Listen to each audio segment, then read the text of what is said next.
I walked out one May morning, so early in the spring, I placed my back against the old garden gate, for to hear my true love sing.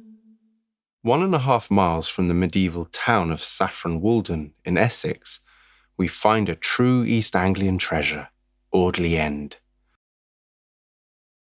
A stone-clad mansion surrounded by sumptuous gardens, which witness an explosion of colour every spring as 19,000 bulbs burst from the soil. There is a flower, I've heard them say, I wish I could that flower find. In the early days of summer, a walled kitchen garden packed with organic produce witnesses thousands of brightly coloured iris and peonies in a cascade of purples and pinks. I cast my anchor into the sea, and it sank down into the sand. Meanwhile, all year round, the River Cam glides gracefully by.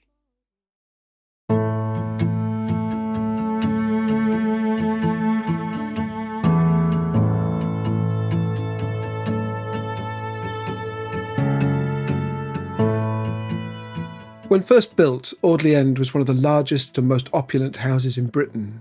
It was a fantastic Jacobean mansion that was, for a time, even a royal palace, and it speaks to us of grand families and the rise and fall of fortunes.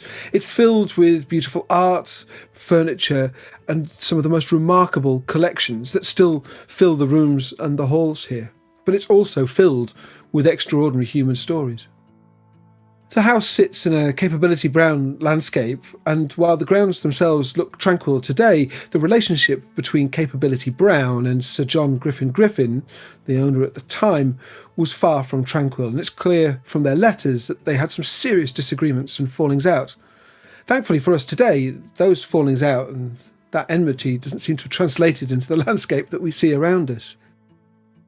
In the 19th century, the house was significantly remodelled, giving us the treasure house that we see today, where features from throughout the house's long history are still visible, and we really get that sense of the different phases, the different fortunes that the house has been through. They're all here, we can read them all. During the Second World War, Audley End was home to Polish soldiers of the Special Operations Executive, who trained here in secret before being dropped behind enemy lines in occupied Poland. It's an interesting recent story, and again, it tells us of these extraordinary human stories that are associated with this place. Away from the lavish reception rooms and the elaborately decorated royal apartments, you step into the service wing.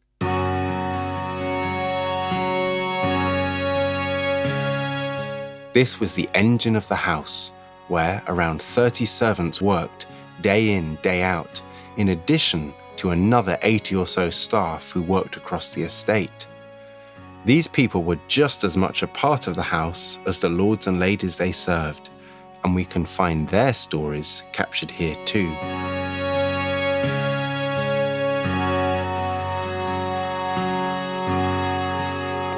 A house like this speaks to us of all the grand and the fine things, but it can also open the door into the world of domestic service.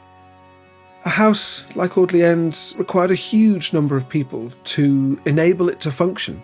It's like a machine. Just to give one example, coal must be brought into the building and it must be stored. It must be moved around the building, into the kitchens and into the many, many fireplaces. Those fires must be lit. Food must be brought in. Food has to be prepared. Food has to be taken out, served at table. Lamps have to be lit. Every single one of these activities requires expense. They're expensive places to maintain. They require constant spending of money in the form of wages, repairs, material and supplies. The house has had its ups and downs as well. Initially a house of huge proportions and literally fit for a king, Charles II in this case. It had to be scaled back in the early 1700s just to make it a more manageable size. The house was successively modernised and remodelled in the 18th and 19th centuries, but by the middle of the 20th century it still did not even have gaslight, let alone electricity. Looking at a house like Audley End, with its fantastic art collection and its beautiful architecture and its landscape grounds, sometimes easy to forget that these were the backdrop to a complex series of human relationships, but we're really lucky that we've got and we continue to uncover documentary evidence that really helps to fill in the detail about the lives that were lived intertwined with the house and its gardens. And these are intensely personal histories that speak of love, separation, and even occasionally of secret relationships.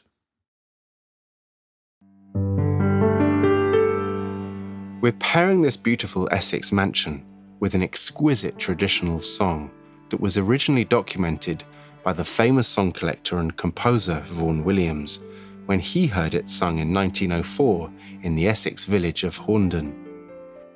The song documents the complexities of human relationships and features a story of a woman forced to reject the approaches of the man she loves as she's aware that he's been unfaithful.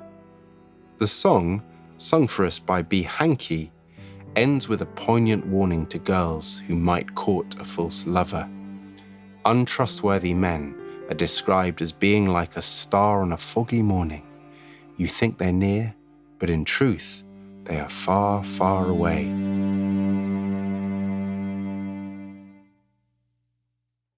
As I walked out one May morning, so early in the spring, I placed my back against the old garden gate for to hear my true love sing. Come now, my love, and sit down by me, where the leaves are springing green. For it's now very near 3/4 of a year since you and I together have been. I will not come and sit down by you, nor yet no other man, for you have been courting some other girl, and your heart it is no longer mine. There is a flower, I've heard them say, I wish I could that flower find. It's called heart's ease by night and day. Would it ease my troubled mind?